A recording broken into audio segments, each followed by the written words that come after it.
Okay, and now I'm dipping into the orange that I had and mixing it in with the pale yellow. So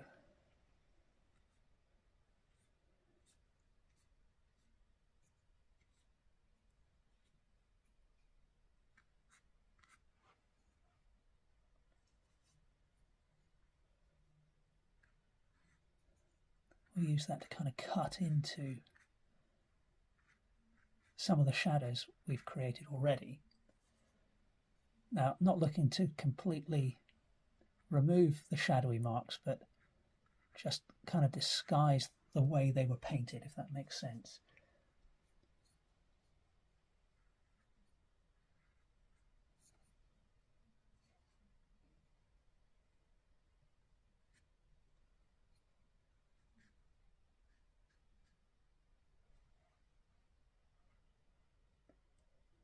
Okay, let's get a little bit of red in there.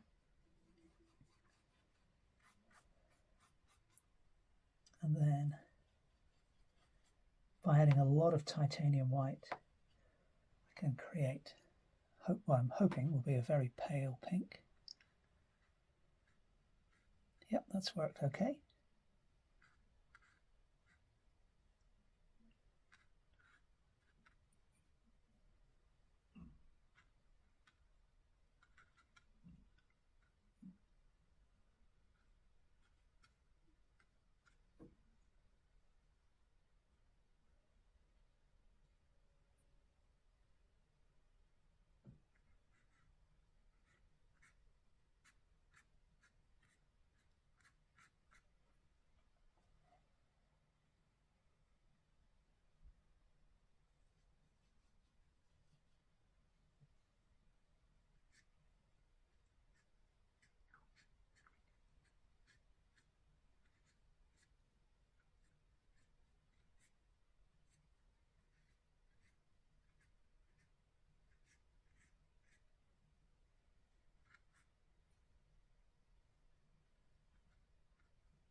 And then having put in a multitude of different colors as highlights, I'm going to come back to the pure titanium white just for a few little bursts.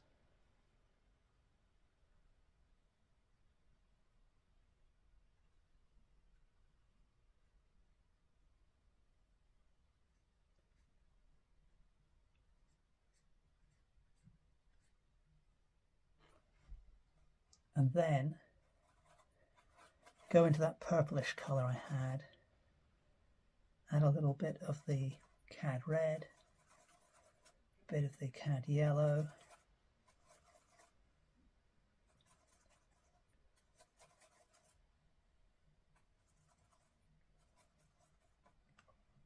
and hopefully this will be a fairly warm brown. Yep, that's more or less what I wanted. So now having added some sort of highlight colors, now I can add some little shadowy colors now. So in the same way I cut in with the highlights into some of the shadow areas, I can cut into the lighter areas with shadowy marks just a little bit.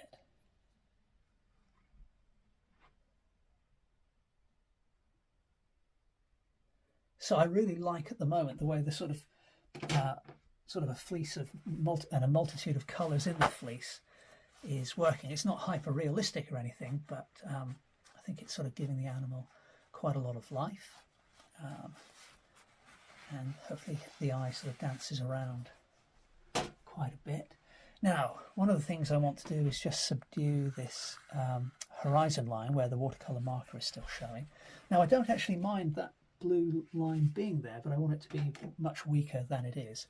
So I'm going to grab some of the tinting white to begin with and mix that in with just what little paint I've got left on my brush. Fair amount of water. And I'm going to begin by just kind of putting a streak of that colour both over the line and over the little bit of the landscape, a little bit of the land, I should say, and a little bit of the sky, just to kind of subdue that whole area. And I won't be able to tell exactly how well that's worked until it's completely dry. But that colour's working reasonably well. So I'm going to continue using that over here. And just there where that's peeking out. And I'm going to continue it down a little bit lower on the land.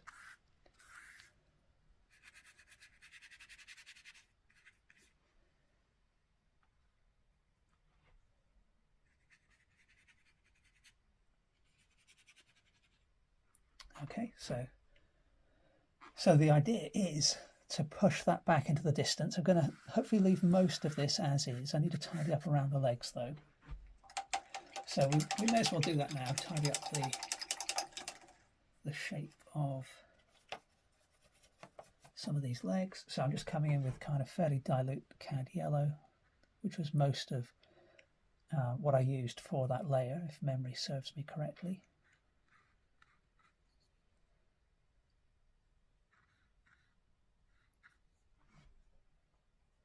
And it's got a little bit of the orangey colour in there, the browny colour. It's not completely pure.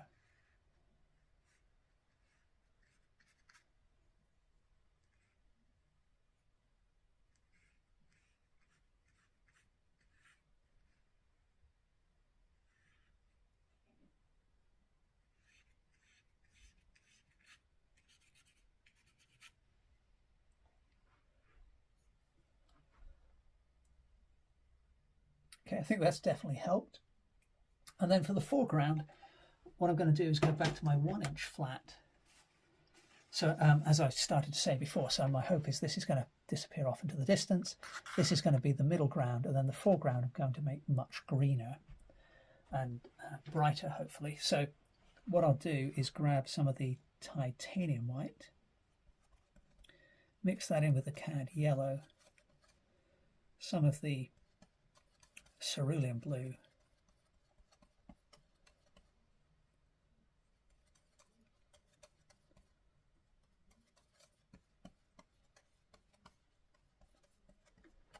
and I'm going to put a corner of pure white on one end of the brush, and we'll see what this looks like when it goes down.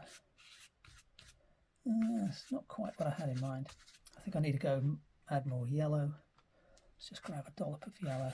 Yeah, that's a bit more like it, I think. Let me just pull the camera back a touch so you can see what I'm up to. There we go.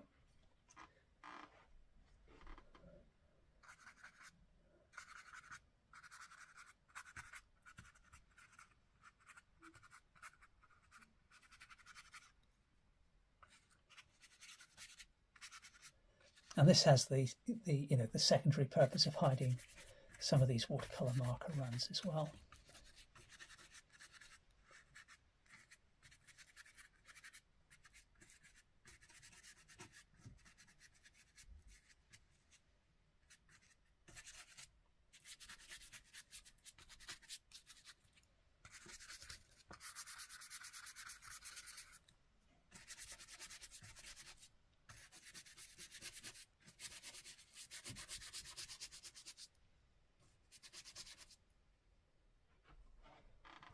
See if I can just move the camera again.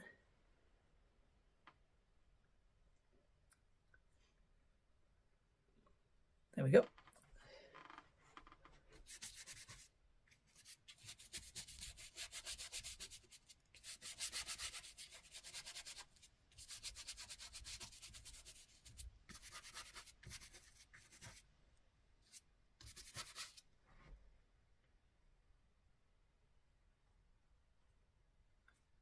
So I've picked up a little edge of white and a little edge of yellow on the... So there's yellow on one edge of my brush and yellow on the opposite edge. So it's just a nice, easy way to create some random marks.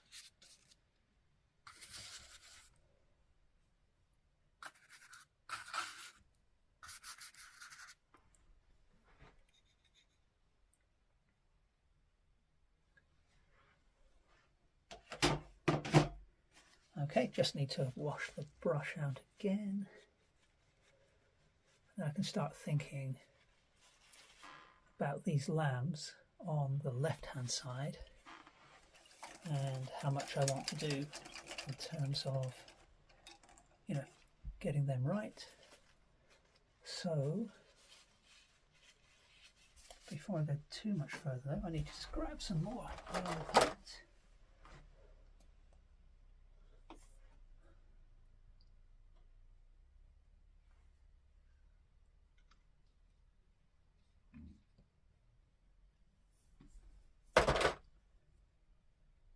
So coming back in with my filbert, and we'll just use this yellow to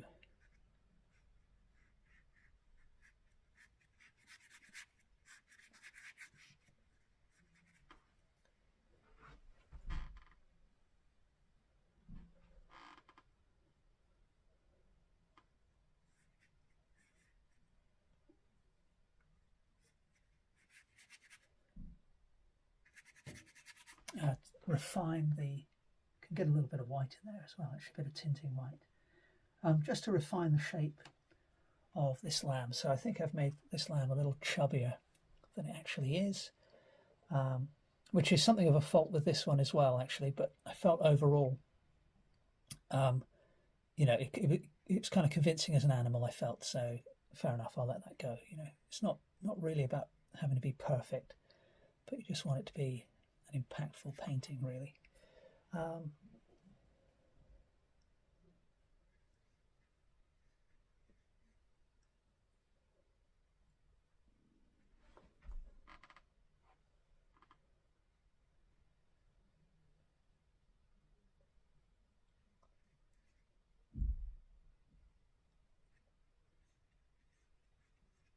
So slimmed him down a little bit there.